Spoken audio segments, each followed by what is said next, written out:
Philippe Delatte, bonjour et merci de consacrer une partie de votre temps de cette belle journée à nous relater un petit peu les événements qui ont marqué cette période de 40-45 que vous avez vécu naturellement. Vous étiez où quand la guerre a commencé? Eh bien, je vivais à Liège. À Liège, oui. Exactement, je ne vous donnerai pas le numéro de ma maison, Non. mais c'était rue Trappé. C'est-à-dire que c'est une maison facile à retrouver puisqu'elle faisait l'angle de la rue Saint-Gilles et de la rue Trappé, qui, entre parenthèses, ils ont débaptisé cette rue et ils l'ont appelée rue Ruxiel.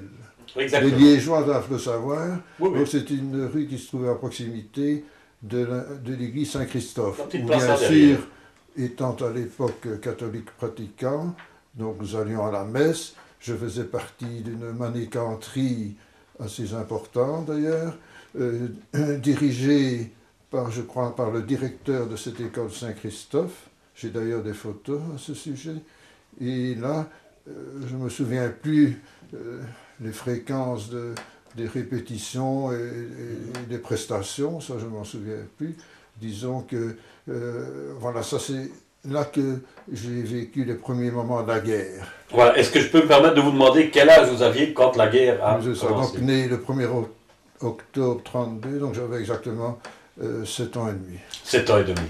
Et comment est-ce que vous êtes aperçu, enfin comment est-ce que vos parents, enfin comment est-ce qu'on s'est rendu compte que la guerre était Eh déclarée? bien voilà, c'est très simple. Donc j'étais, et je m'en souviens comme si c'était hier, j'étais dans mon petit lit à front de la rue, donc c'était une chambre à coucher qui se trouvait à front de la rue Trappé, et dans mon rêve, je me souviens, ça a été formidable, une sirène donc continue, puisque c'était l'avertissement du danger, quand il y a une sirène, encore maintenant, les sirènes qui annoncent une catastrophe, eh bien cette sirène, donc dans mon rêve, je l'entendais, donc j'allais me lever pour aller à l'école sans doute.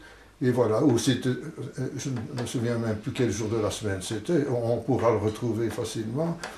Je ne crois pas que c'était un dimanche. Est-ce que j'ai été à l'école de suite après, je n'en sais rien. Bon, voilà, et c'est là que nous sommes rendus compte que la guerre commençait.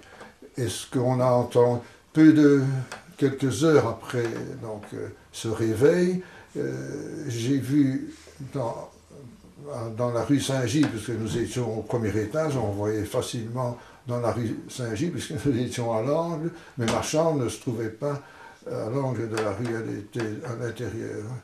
Et là, on a vu des Allemands, donc des soldats allemands, monter la rue Saint-Gilles. Et c'était, je dois dire, assez impressionnant. Qui montaient la rue Saint-Gilles. Bon, ça c'est un souvenir, j'en ai 36 autres. Alors, enfin, bon, les Allemands étaient déjà sur Liège, puisqu'ils montaient la rue Saint-Gilles. ben oui, c'est ça. Alors, que se passe-t-il au sein de la famille à ce moment-là?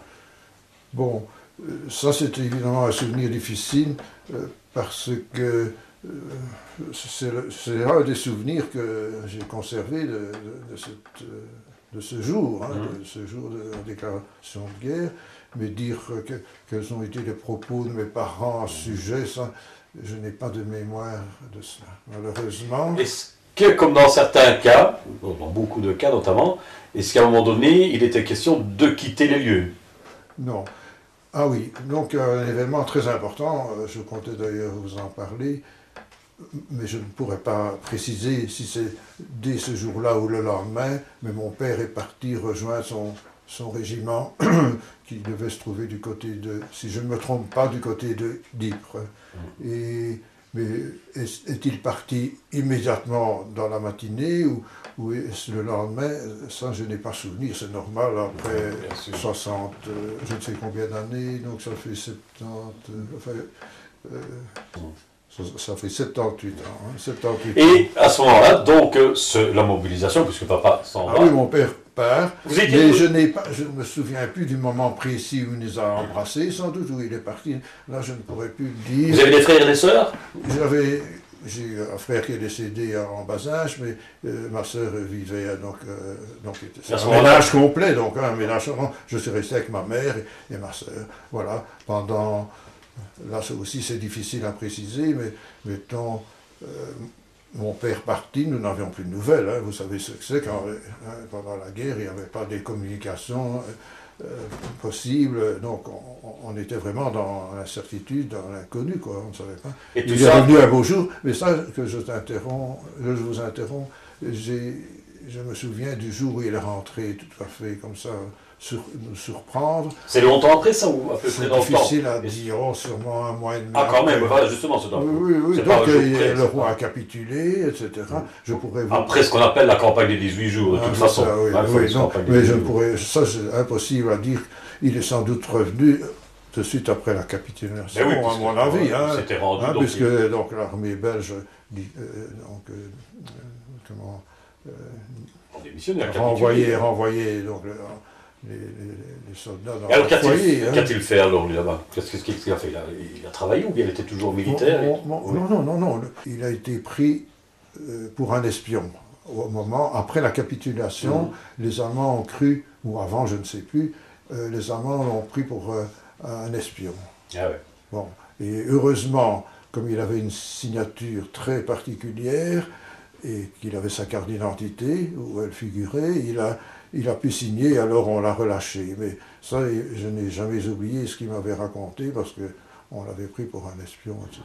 Enfin voilà, donc ça c'est une petite anecdote, mais je ne sais rien d'autre, je ne sais rien d'autre, il est parti en uniforme, sans doute qu'il a pris son uniforme, il avait fait son service militaire précisément justement en Allemagne, hein, puisque c'était l'armée d'occupation après la guerre 14-18, hein, donc il avait fait son service militaire alors, en Allemagne. Et vous, alors, à ce moment-là, bon, vous êtes en âge d'aller à l'école. Oui, ça Ça a continué, l'école a continué? Ah alors oui, ça, il n'y a jamais eu d'interruption. Mm. Plus tard, dans mes études d'humanité, il y a eu des interruptions, je vous en parlerai tout à l'heure, mais là, à mon avis, j'ai continué à aller à l'école Saint-Christophe. Ouais.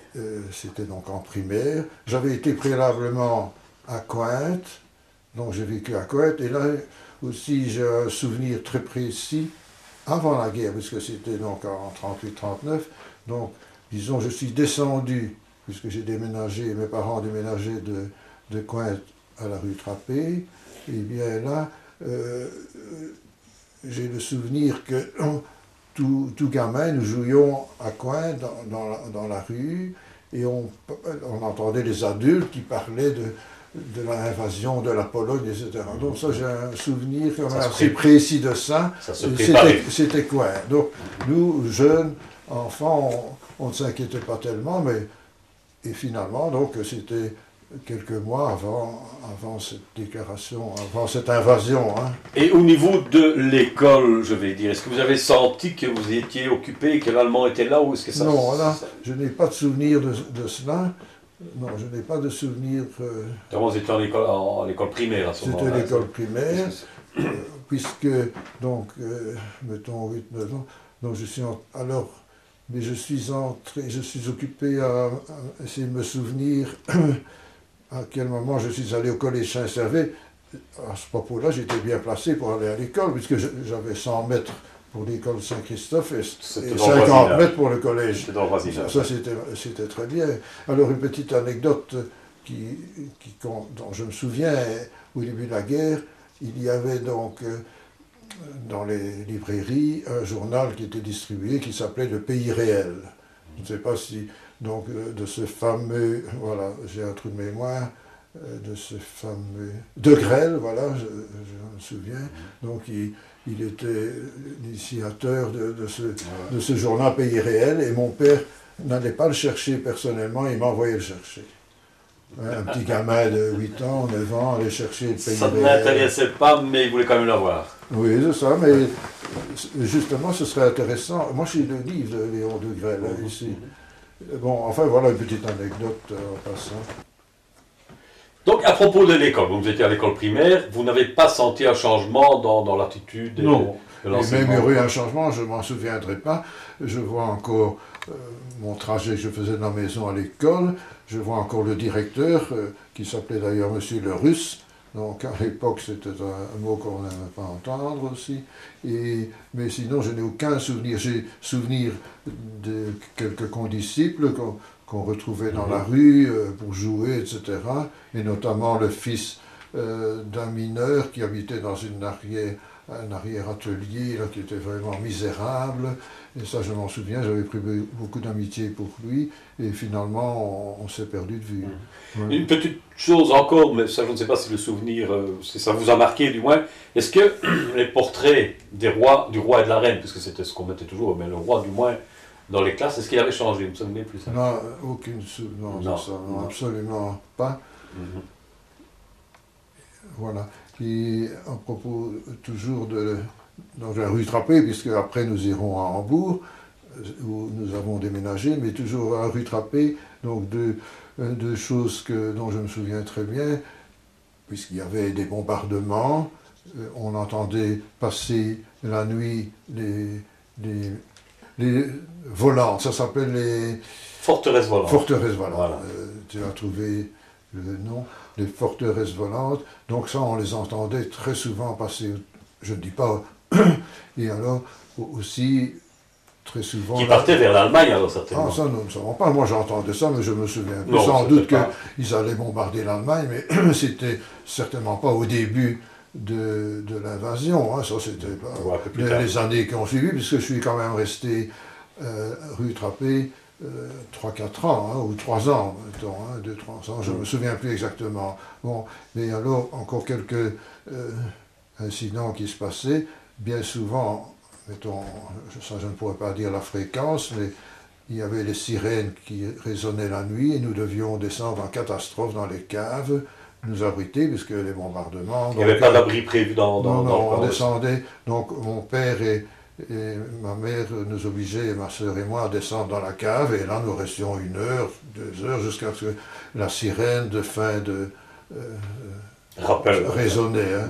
Et là je me souviens, et ce qui m'a frappé aussi un jour, c'est que ma mère s'est réveillée, quelque chose d'assez extraordinaire, qui avait réveillé en disant Guillemer. Donc elle avait pensé à cet aviateur, sans doute parce que vous avez connu ce fameux aviateur Guillemer, et je me souviens, ça m'avait frappé aussi, j'ai retenu qu'en se réveillant, elle avait crié Guillemer.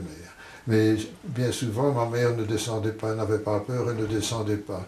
Il n'y a que mon père et moi qui descendions à la cave. Voilà, encore, et je n'ai pas parlé de ce qui se passait, des mitraillages, enfin, parce que Liège aussi était en dessous de batailles. Oui, il y a eu des combats de rue, naturellement, aussi. Non, pas ça aussi, mais des combats d'aviation, etc. Hein. Les Stuka allemands mitraillaient sans doute des avions américains, ou je ne sais pas, ou anglais, et on allait ramasser dans la rue Trappé et la rue Saint-Gilles des shrapnels. Donc carrément des morceaux d'obus, des morceaux pas de bombes, mais d'obus, etc. Hein. Ça, je me souviens très bien, et j'en ai encore conservé des souvenirs comme ça de shrapnel. Donc on appelait ça, donc c'est un mot allemand qu'on n'a jamais oublié, quoi. Hein. Voilà, donc à propos de la rue Trappé, je ne vois plus rien d'autre qui pourrait vous intéresser. Est-ce que vous avez remarqué qu'au niveau de l'alimentation, votre maman avait des problèmes éventuellement pour se ravitailler peut-être ou quoi? La guerre a commencé, et le ravitaillement aussi, bien entendu. Donc, a commencé aussi la distribution des cartes de ravitaillement et des tickets de ravitaillement.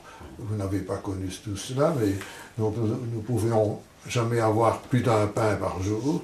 Donc nous allions chez le boulanger avec nos petits tickets, puisque je n'ai pas conservé souvenir de ces tickets, je n'en ai même pas conservé.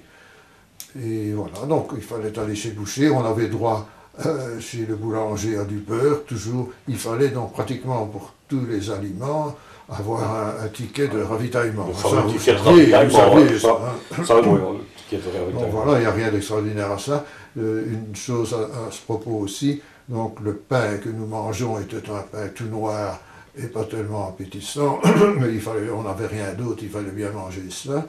Et de temps en temps, mon père sortait, que c'était assez cher à l'époque, vu la valeur du franc de l'époque, il fallait, je peux me tromper, mais je crois qu'il donnait 20 ou 30 francs pour avoir un pain blanc. En dehors du ticket. C'est ça, donc ce qu'on appelle le marché noir. Voilà. Donc de temps en temps, on se payait un pain blanc. Je peux me tromper au point de vue prix. Je sais que l'appartement dont il était seulement locataire, il versait, si j'ai bonne mémoire, parce que je vous ai dit que j'avais une bonne mémoire des chiffres, je crois que c'était dans les 600 francs, mais ça me paraît fort cher. Ça ne doit pas être ce prix-là. Mais nous montions chez le propriétaire près de la caserne Saint-Laurent, sur les hauteurs de Liège. J'habitais propriétaire dans une belle propriété, entre parenthèses. Et là, mon père allait payer, puisqu'il n'avait pas encore le système qu'on a actuellement, il allait payer en liquide son loyer. Et alors, toujours question d'alimentation, on mangeait surtout de la margarine, bien entendu, et du sirop, des choses comme cela. Hein. Donc l'alimentation n'était pas fameuse. Hein. L'alimentation, normal, hein. tous les autres services, l'électricité, etc., vous avez subi ça Non, aussi? oui, mais ça, j'étais trop jeune pour me souvenir de tous ces problèmes de consommation de gaz, est-ce que vous avez... ça vraiment, non, je vous dis à ce propos-là, trop jeune pour me souvenir de cela. Vous n'avez pas des images de files devant les magasins ou quelque chose comme ça, donc, quand les gens allaient acheter? Attendez, qu'est-ce que j'aurais comme souvenir? Non, là, malheureusement. Et donc, apparemment... Évidemment, les Allemands, donc, ce que j'ai comme souvenir aussi, c'est que les Allemands se promenaient dans la... je suis toujours rue Saint-Gilles, se promenaient donc au pont d'Avroy, se promenaient dans toute la ville, bien entendu, mais nous nous écartions jamais beaucoup de notre appartement. Hein. Et ma sœur, je me souviens encore ma sœur avait marché malencontreusement sur le pied d'un Allemand, et on avait tellement peur des Allemands, tout jeune déjà, on avait tellement peur des Allemands que finalement on a été étonné parce que cet Allemand, au contraire, ne s'est pas fâché parce qu'on avait marché sur son pied. Voilà, un petit souvenir que pas nécessairement tous mauvais, hein, non. Oui. Non. Voilà. Est-ce que vous n'avez pas quelque chose qui vous a manqué, par exemple, dans l'alimentation, la nourriture, ou qu'on n'a pas eu envie de quelque chose de particulier Je ne me souviens plus très bien. C'est là, comme on dit souvent, des bonbons, des pâtes de fruits, du lait, du cacao, je sais pas. Disons, c'est sûrement le chocolat qui nous manquait beaucoup. Voilà. Et mon père nous faisait des fêtes de Saint-Nicolas vraiment extraordinaires. Pourquoi? Parce qu'entre autres, il était grand ami avec un marchand grossiste en chocolat, ce qui fait que nous avions des Saint-Nicolas extraordinaires. Ce qui est assez rare, je pense, puisque... Oui, c'est parce que nous étions amis avec, je répète, un grossiste en chocolat. Il s'appelait d'ailleurs il s'appelait Jacques, je crois. C'était pas le chocolat Jacques, mais il s'appelait Jacques. Là, bien souvent, nous avions des amis, nous allions chez des amis, mes parents, pour jouer aux cartes. Donc, tous les quatre, nous quittions la nuit tombée, la rue Trappé pour aller, je crois que c'était la rue des Clarisses, mais comme toutes les lumières étaient éteintes, donc les villes et les rues notamment étaient noires, hein, étaient noires, sauf au clair de lune, mais autrement c'était noir, et nous nous promenions donc avec une lampe de poche. Ça, voilà, par exemple, un souvenir qui me revient, et nous revenions, après avoir joué aux cartes, nous revenions toujours avec la lampe de poche. Donc voilà. Oui, parce qu'on ne pouvait pas circuler après une certaine heure. Hein. Non, c'est ça. Ah oui, encore autre chose que vous savez sans doute, c'est que nous étions obligés d'occulter nos fenêtres. Donc certains l'occultaient avec des tentures, d'autres occultaient avec de la peinture. Donc on peignait carrément, surtout dans les établissements publics, on peignait les vitres surtout vers la hauteur, je crois, surtout vers le haut, avec la peinture bleue. Voilà un souvenir. Bon, donc maintenant on est là, on est en plein dans la guerre, on a parlé d'alimentation, bon ça avait l'air d'aller, l'enseignement ça continue, votre papa est actif alors à ce moment, il est toujours militaire? Oui, donc il était fonctionnaire à l'administration des finances. Donc si ça peut vous intéresser, je peux vous donner en détail tout ce qu'il a fait depuis l'origine, donc employé aux contributions directes, comme je crois contrôleur. Ensuite, il a été contrôleur principal de la taxe de transmission, qui n'existe plus, qui a été remplacée par la TVA. Ensuite, il a été nommé receveur de l'enregistrement, donc à Stavelot, où il a fini sa carrière. Voilà, en ce qui concerne mon père, mais il a continué à travailler, puisqu'il les ministères travaillaient pendant la guerre. Quand Hein, même, je ouais. suppose. Hein, Ouais, c'est j'imagine une- trop bien que ça sûrement- devait tourner, hein, oui. oui. Alors bon, vous avez parlé que vous étiez toujours Utrapé à Liège, et puis à un moment donné, vous parliez de Hambourg, ou Beaufaille, je sais C'est plus. ça. Oui, Vous avez quitté la ville, alors. ma mère étant donc devenue gravement malade, mon père a préféré quitter la ville et aller à la campagne. Hambourg n'est plus une campagne, mais à l'époque c'était vraiment la campagne. Il y avait quelques villas et il y avait des parties entières de prairies, etc. Si vous allez à Hambourg maintenant, c'est une véritable agglomération. Hein. Oui. Bon, c'est pour ça qu'il était parti et c'est là que nous Au avons vert. vécu les dernières années de la guerre. Je ne peux pas préciser, mais on a quand même vécu 2 ou 3 ans là-bas. Bon, donc dans une villa, donc c'était vraiment très agréable. Et ma mère étant malade, et donc finalement, malheureusement, elle est décédée donc juste à la libération de Liège. Ah oui. Donc vraiment, elle est décédée et bien entendu à l'époque, il n'y a plus aucun moyen de communication à tel point qu'il fallait afficher sur les poteaux d'éclairage les faire-part, puisqu'il n'était pas possible. La poste ne fonctionnait sans doute plus, et voilà, donc on ne s'est même pas annoncé. On ne voyait personne, quoi, puisqu'il n'y avait pas d'automobile, il n'y avait que des gens fortunés qui avaient, donc dans notre village de Hambourg, il y avait peut-être 3-4 personnes qui avaient une voiture automobile. Quoi. Voilà, oui, bien sûr. C'était normal. Donc voilà, au point de vue des communications, c'était ce qui se passait à l'époque. Donc ma mère est décédée et ça a été bien triste pour mon père, bien entendu. J'imagine. Et tout à l'heure, hors notre interview ici, vous m'avez fait une petite confidence. Parce qu'avec Monique, avec qui vous vivez maintenant depuis quand même pas mal Oui, d'années, c'est ça, oui. Donc vous m'avez dit que c'était à cause ou grâce, je ne sais plus, à la guerre. Je sais plus si c'était à cause ou Je vais grâce. vous raconter, j'ai essayé d'être bref parce qu'il y a tellement de choses à dire, mais ça nous devons revenir rue Trappé. Pourquoi? Parce que l'épicerie dont je vous parlais, où nous parvenions à avoir certains produits, pas en noir, mais carrément des cadeaux faits par ses amis, eh bien ces amis étaient amis eux-mêmes avec donc la tante et la mère de Monique ici. Ouais. Et c'est comme ça que de fil en aiguille, mon père étant veuf après 2-3 ans, toujours en relation avec cette madame qui s'appelait Madame Dogo, eh bien, mon père a fait la connaissance donc, de la mère de Monique, et je répète, de fil en aiguille, donc j'ai connu Monique toute jeune, puisque Monique avait 8 ans de moins que moi, donc moi, jeune garçon, j'ai fait la connaissance, il avait donc une sœur, et j'ai fait connaissance forcément, puisque mon père s'est remarié donc, avec la tante de Monique. Donc, elle s'est mariée avec la tante de Monique, et alors, bien sûr, les relations de la famille ont fait que finalement j'ai épousé, et voilà, c'était la chance de ma vie, d'épouser Monique. Donc, nous connaissons, nous allons fêter nos noces de diamant. La libération étant là, bon, ça je suppose que vous avez souvenir, je ne sais pas si vous en avez vraiment, quand les Américains sont venus sur Liège, est-ce que vous avez remarqué quelque chose là? Oui, donc la vie à Hambourg, parce que... Ah oui, pardon, donc cette vie à Hambourg, bien sûr, je ne pouvais pas rester sans aller à l'école, donc mon père, vu les circonstances, puisqu'il était veuf, nous a mis, ma sœur et moi, en pension.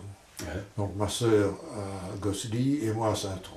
C'était l'endroit qui paraissait le plus sûr pour être à l'abri des V1 et des V2 qui tombaient sur Liège.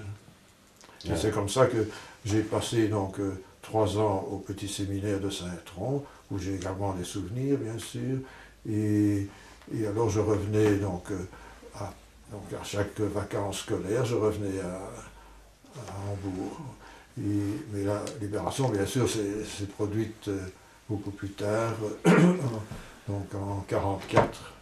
Donc je crois que c'était en septembre 1944. Donc la libération a eu lieu, donc le Liège, en septembre 1944, mi-septembre à Paris, et puis alors ils sont les Américains.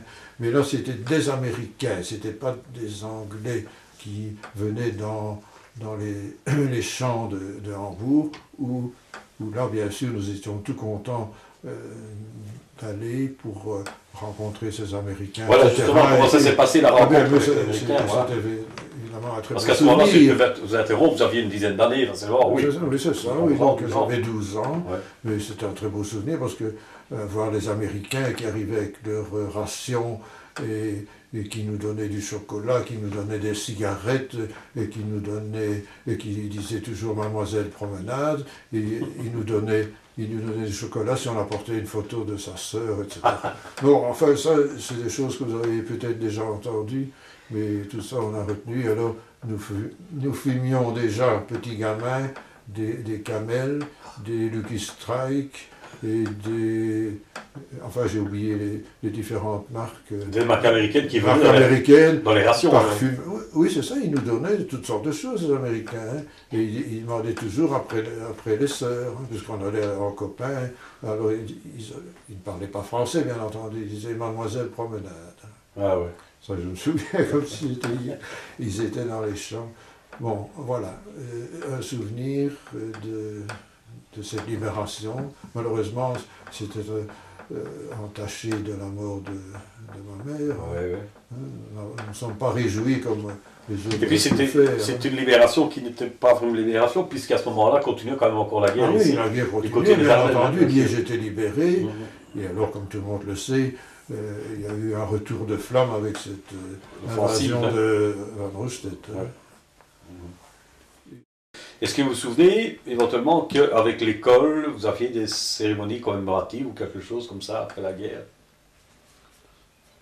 Après la guerre, non? Oui, juste quand Non, à la fin de la guerre, Ouais, à après fin, la libération. ouais. Non, pas tellement, je veux dire que, à ce propos-là, non.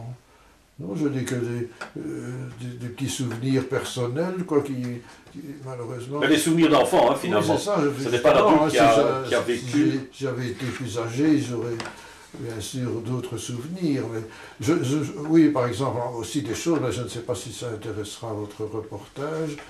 J'ai assisté au rasage, si je peux m'exprimer ainsi, des femmes qui avaient collaboré avec les Allemands, notamment c'était à Chénet, je me souviens, parce que lorsque nous allions, nous n'avions pas de voiture, et les bus, tout ça ne fonctionnait pas facilement, et puis ils n'étaient pas à proximité de chez nous. On descendait à pied tout le tiers d'écrition pour les Liégeois qui doivent bien connaître, et nous passions par Grivnier pour arriver à Liège. Et bien c'est là que nous avons rencontré, et là ça m'a frappé, c'est normal, En tant que gamin, oui. Un gamin de 14 ans qui voit des femmes rasées, hein, qu'on bousculait, etc. Hein.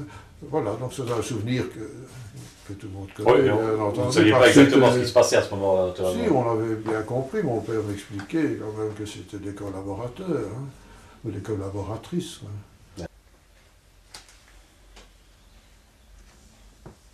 Mais je crois que, Philippe Deloc, nous avons fait le tour un petit peu de vos souvenirs de cette période un peu moche, hein, je pense. Hein, si vous avez quelque chose à dire, c'est peut-être encore J'ai le moment. encore beaucoup de choses à dire, mais Oui. je crois que le temps est compté. Mais c'est surtout ce qui s'est passé. Ce qui nous importe, nous, c'est surtout de savoir comment vous avez vécu cette période-là, parce que surtout entre 40 et 45. Alors il y a encore une période qui est intéressante. Étant à Hambourg, à la fin, comme Liège devenait dangereux, puisque les robots V1, ce qu'on appelait robots à l'époque, on appelait ça V1 et V2. Hein. Donc le V1, je ne vais pas rentrer dans les détails, tout le monde a vu ça dans les documentations, mais on nous a expatriés, si je puis dire, et envoyés à Asselt.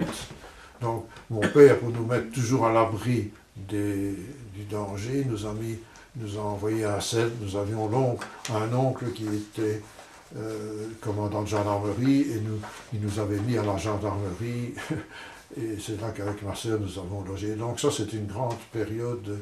Et vos cours, alors, comment est-ce que ça a continué à j'allais donc, étant à Saint-Tron, à l'époque, j'étais au collège d'Asselt en néerlandais. Donc j'ai suivi le latin, j'ai étudié le latin en néerlandais. Voilà, donc un peu, ça c'est un souvenir. J'aurais beaucoup de choses à dire sur mon séjour là-bas à Asselt, mais je ne sais pas si ça peut vous intéresser. Donc vous avez vécu, on peut dire que vous avez vécu une partie de la guerre en dehors de la région liégeoise. Ah oui, par-dessus du danger que représentaient les bombardements, puisqu'on bombardait Liège, même parfois, d'ailleurs on a bombardé Malmedy par erreur, ça, tout le monde l'a su aussi, hein, que les Américains ont par malheur et par erreur bombardé Malmedy, mais à Liège il tombait aussi des bombes, et il tombait des V1, d'ailleurs à cette villa dans où nous habitions, est tombé à 100 mètres de la maison un V2, pas un V1, un V2. Et heureusement, comme nous, les V2, nous les entendions, nous descendions à la cave. Heureusement, pourquoi? Parce que toutes les vitres de la maison ont volé en éclats, au point que les vitres de la porte d'entrée s'étaient vraiment castrées dans un miroir qui se trouvait en face. Donc la violence, je vous dis, à 100 mètres à V1. D'ailleurs, le trou, on l'a vu, le trou est resté pendant des années. Maintenant, il y a une très belle villa construite dessus. Sur ce grand trou, c'était carrément... Nous étions la dernière villa vers le bas de l'avenue. L'avenue s'appelait l'avenue Albert Ier. Voilà. Pour tous ceux qui connaissent la région d'Hambourg. Mais voilà. Encore autre chose aussi, donc ma mère étant malade, mais à ce moment-là habitant toujours rue Saint-Gilles, c'est ça, mon père nous envoyait en colonie à Stoumont. Ah ouais. Donc, disons, c'était la ville qui organisait ça, gratuitement, sans doute pour les jeunes enfants. Nous avions passé un mois à Stoumont, et c'était l'époque où l'hiver, c'était sans doute dans les années 43-44, l'hiver 43-44, et là, j'ai passé un mois à Stoumont, et c'est comme ça que j'ai appris que Stavelot existait, mais sans y venir, et voilà, donc on voyait passer le train à Stoumont qui allait vers Stavelot, et voilà le souvenir que j'ai à propos de ce mois passé. Je ne vais pas vous raconter évidemment tout ce séjour. Oui, là je dois aussi, une chose d'intéressant et d'amusant, sûrement pour vous aussi, nous avons appris la fin de la guerre, pas la libération, puisque je suis allé à Saint-Tron après la libération. Donc nous avons appris la fin de la guerre, gamin, donc 13 ans, nous réalisions quand même ce que c'était la fin d'une guerre. On a déjà une meilleure idée, oui. Quoique très jeune quand même. Je me souviens, donc on est venu nous annoncer ça pendant les cours. Tous les ans, donc les professeurs réalisaient beaucoup mieux ça que nous. Ils nous ont laissé la liberté entière. Nous sommes venus dans la grande salle d'études, immense salle d'études, c'est le séminaire de Saint-Tron, c'est un immense collège. Et bien là, nous avons tapé les bancs, tapé les pieds pendant des, je ne sais pas, des minutes ou des heures, je n'en sais rien. On a tapé tellement on était content de la fin de cette guerre. Mais ça, c'est un souvenir que je me souviens. Donc c'était les fameux bancs avec les couverts. Alors tout le monde tapait, voilà un souvenir. Et c'est là que j'ai appris donc la fin de la guerre. Grâce à vous, tous ces souvenirs, tous ces témoignages ne disparaîtront pas, puisque vous allez rentrer maintenant dans le fonds de documentation de notre musée de la vie wallonne. Donc ça, au moins, ça restera, quoi. Et ça, c'est ça. Je vous remercie en tout cas de m'avoir choisi pour faire cette histoire de ma vie pendant cette guerre. Merci, merci Monsieur Wetters. Merci, Monsieur Delatte.